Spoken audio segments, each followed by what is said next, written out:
आज की video short introduction है ए लेवल फिजिक्स का और इससे 5 तरह के लोग फ़ायदा उठा सकते हैं। ओ लेवल के बच्चे जो ए लेवल करना चाहते हैं, पेरेंट्स जो ए लेवल के बारे में इंफॉर्मेशन हासिल करना चाहते हैं, टीचर्स जो FSC to A level shift होना चाहते हैं और मैट्रिक के बच्चे जो एफएससी की बजाय ए लेवल करना चाहते हैं और इवन ए लेवल के बच्चे उनको कुछ यूज़फुल इंफॉर्मेशन ख़ासतौर पर वेरियंट्स और उसके बाद वेटेज और उसके बाद ग्रेड क्राइटेरिया जो उनका थ्रेशोल्ड होता है उससे रिलेटेड आगे जाके इस वीडियो में मिलेगी। तो चलें स्टार्ट करते हैं।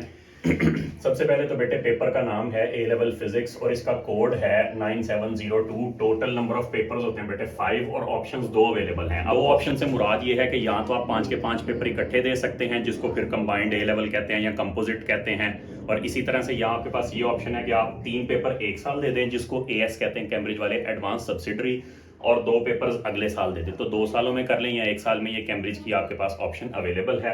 और इसी तरह से सीरीज लिखी हुई है 3 सीरीज हो, कहने को तो 3 हज़ार बात है, फरवरी मार्च मई जून अक्टूबर नवंबर, लेकिन फरवरी मार्च जो है वो सिर्फ इंडियन टाइम जोन के लिए है, बाकी जो है मई जून अक्टूबर नवंबर वो जाहिर बात है पाकिस्तान के बच्चे दे सकते हैं। तो ये जो 3 सीरीज है इनके अंदर 3 वेरिएंट्स होते हैं डिफरेंट टाइम जोन्स के हिसाब से। अब नेक्स्ट आप ये जरा देखें, 3 वेरिएंट जो है वो सिर्फ मई जून और अक्टूबर नवंबर में होते हैं। फरवरी मार्च के अंदर वेरिएंट नहीं होता, वो सिर्फ इंडियन रीजन का होता है, उसके अंदर टाइम जोन्स का ऐसा कोई इशू नहीं है।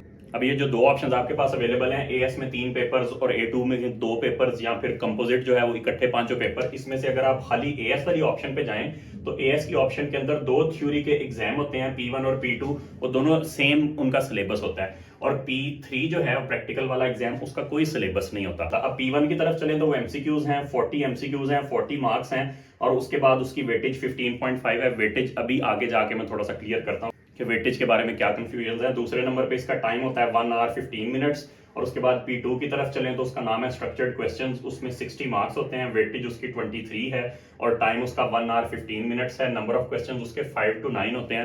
नंबर ऑफ क्वेश्चंस इसलिए वेरी करते हैं, 60 मार्क्स का पेपर है, मैंने जो देखा हुआ है 4 मार्क्स का भी क्वेश्चन देखा हुआ है, 14 मार्क्स का भी, तो इसीलिए क्योंकि नंबर ऑफ मार्क्स के ऊपर कोई रिस्ट्रिक्शन नहीं है तो नंबर ऑफ क्वेश्चंस पे भी नहीं है। ऑन एवरेज 6-7 सबसे ज्यादा कॉमन है, लेकिन 5 to 9 मैंने देखे हुए हैं, 5 क्वेश्चंस भी देखे हैं, 9 भी देखे हैं। तो आगे चलें तो एडवांस्ड प्रैक्टिकल स्किल तीसरे पेपर का नाम है, उसके मार्क्स 40 हैं, उसकी वेटेज 11.5 है। ये थोड़ा सा आगे जाके आपको समझाता हूँ। और उसके बाद टाइम उसका 2 आवर्स अलॉटेड है, नंबर ऑफ क्वेश्चंस 2 हैं। 2 क्वेश्चंस होते हैं डिफरेंट ऑपरेटर्स के साथ, बच्चों को जगह बदलनी पड़ती है, 1 घंटे के बाद वो दूसरे सेटअप पे चले जाते हैं। अच्छा, नेक्स्ट जरा देखें तो A2 के लिए एक आपके पास पेपर है P4, उसको स्ट्रक्चर्ड क्वेश्चन कहते हैं। इसी की तरह इसकी एक्सटेंशन है बेसिकली, वो ये 100 मार्क्स का है, इसकी वेटेज 38.5 है, इसके अंदर 2 आवर्स आपके पास टाइम होता है। नंबर ऑफ क्वेश्चन इसमें भी 9 to 13, इसमें भी वही बात है क्योंकि मार्क्स जो है वो वेरी करते हैं पर क्वेश्चन, इसीलिए नंबर ऑफ क्वेश्चन भी वेरी करते हैं। मैंने 9 भी देखे हैं, मैंने 13 भी देखे हैं।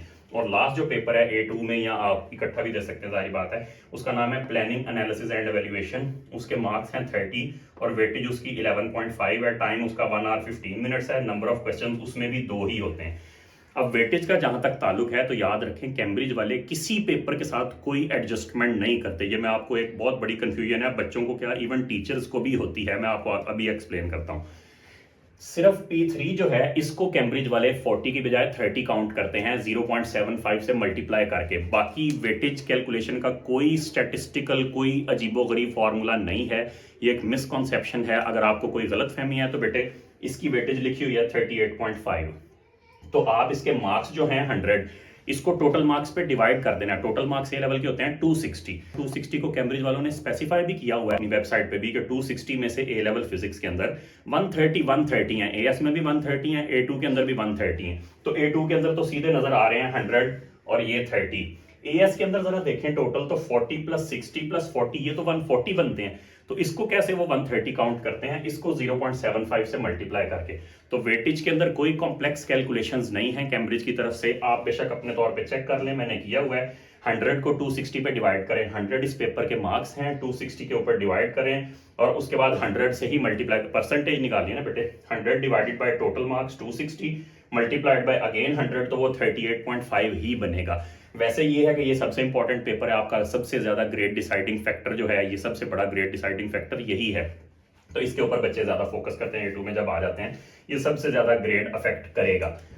उसके बाद कुछ कंफ्यूजन ये है कि ये जो आपके पास ग्रेड थ्रेशोल्ड्स होते हैं बेटे, जो आपका ओवरऑल ग्रेड आता है, चाहे एएस में आता है, A2 में आता है, उसके अंदर इंडिविजुअल कंपोनेंट्स का मैटर नहीं करता बिल्कुल भी कि अगर आपका P3 में इवन C है या D है। मेरे पास एक बच्चा, उसका पेपर 3 के अंदर E है, उसका फिर भी ओवरऑल A है। तो ये बच्चों को एक अजीब सी कंफ्यूजन होती है कि ये जो आपके पास हैं इनमें कोई रिस्ट्रिक्शन नहीं होती कैम्ब्रिज की तरफ से कि क्या कंपोनेंट्स होंगे तो ओवरऑल ए बनेगा, सिर्फ मार्क्स की रिस्ट्रिक्शन होती है। टोटल मार्क्स जैसे फॉर एग्जांपल इस साल एएस के अंदर 97 या 98 थे, मुझे एग्जैक्ट नहीं याद, 97 98 थे, तो वो आपको टोटल 97 या 98 करने हैं। वो किसी भी तरह हो सकते हैं, वो ज़रूरी नहीं है कि क्या कम्बिनेशन आपका रिक्वायर है, P1 P2 P3 का क्या कम्बिनेशन आएगा तो आपका ओवरऑल ए बनेगा। सिर्फ टोटल नंबर ऑफ मार्क्स की रिस्ट्रिक्शन होती है ओवरऑल ग्रेड के ऊपर भी, जो 5 पेपर्स के बाद बनेगा, और एएस के अंदर भी और A2 के अंदर भी। तो इस वजह से इंडिविजुअल कंपोनेंट्स की बजाय total number of marks matter करते हैं आपका ओवरऑल ग्रेड डिसाइड करने के लिए।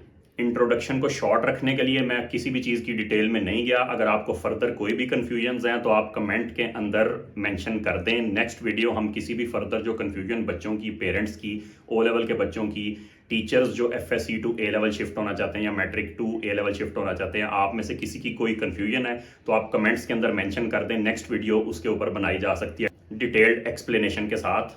और अगर आप A लेवल फिजिक्स में फर्दर हेल्प चाहते हैं तो हमारे चैनल को लाइक और सब्सक्राइब करें। शुक्रिया। अल्लाह हाफिज़।